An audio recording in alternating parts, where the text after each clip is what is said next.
Longtemps cantonné sous les chapiteaux et essentiellement utilisé par les artistes du cirque, le monocycle s'est affranchi depuis une trentaine d'années de la seule piste aux étoiles. Pour ceux qui ont tenté l'expérience de ce véritable exercice d'équilibriste, l'adhésion est immédiate.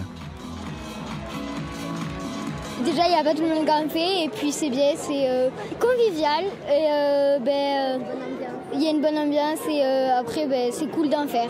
On apprend assez vite. Au début, c'est un peu embêtant parce qu'on n'arrive pas directement, du coup on tombe, on remonte, mais après ça devient une vraie passion et on veut faire que ça en fait. Depuis les années 1980, le monocycle est devenu un sport à part entière, avec ses compétitions nationales et internationales, ses titres et ses champions. Et comme pour tout sport de haut niveau, il impose un entraînement intensif et nécessite des qualités importantes.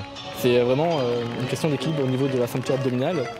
Et ce sport, il demande plein de qualités. Donc il demande de l'adresse, de l'agilité et surtout beaucoup de motivation. Fortement marqué par son passé, le monocycle peine encore à attirer en grand nombre les pratiquants sportifs malgré la diversité de ses disciplines. Ils sont seulement 1000 licenciés en France. On aspire à faire voir au monde qu'il y a d'autres choses que le cirque. On peut faire beaucoup de choses avec un monocycle. On passe des sports collectifs à de l'athlétisme, à de l'artistique, à de l'extrême comme le trial, le flat, le street.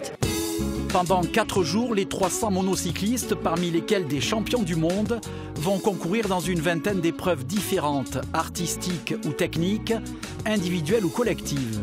Et qui sait, certains spectateurs pourraient bien devenir de futurs adeptes.